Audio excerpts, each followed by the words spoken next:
voulait régner un jour. Il a régné toute une vie.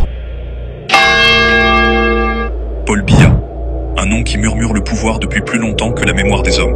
Mais avant d'être président, il n'était qu'un enfant. Un enfant né le 13 février 1933 à Mvomeka, un village du sud du Cameroun. Un village noyé sous une chaleur écrasante. Le sol rouge marqué par les pas lourds d'une histoire coloniale. Dans ces rues poussiéreuses, Paul Biya ne rêvait pas de trône ou de couronne, mais de savoir, de livres, d'école. Assis à l'ombre d'un arbre solitaire, ses jeunes yeux parcouraient des pages usées. Déjà, il regardait plus loin, plus haut.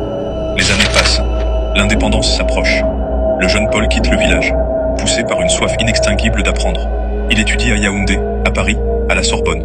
Il apprivoise la loi, la diplomatie, le langage subtil des puissants. Puis il rentre au Cameroun, peu après l'indépendance du pays, en 1960. Le pays est jeune, le pouvoir fragile. Paul Biya devient l'homme de l'ombre. Il devient fonctionnaire au sein de l'administration camerounaise, travaillant au ministère des Affaires étrangères.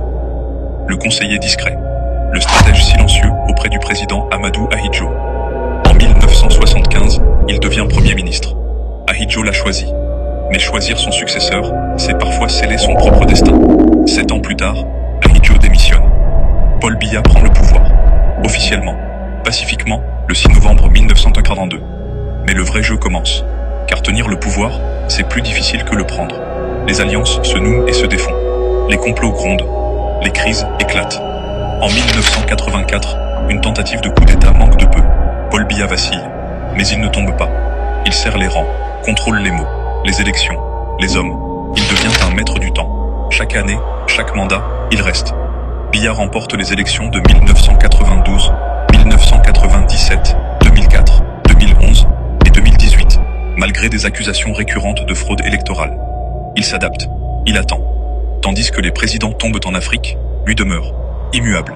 Il devient une légende vivante, un mystère que nul ne parvient vraiment à percer. Vénéré par certains, contesté par d'autres, qui parlent du conflit anglophone qui a commencé en 2016 et a pris une ampleur considérable sous son mandat, avec des violences croissantes entre les séparatistes anglophones et l'armée camerounaise. Mais qui est vraiment Paul Biya? Un homme de paix? Ou un roi sans fin?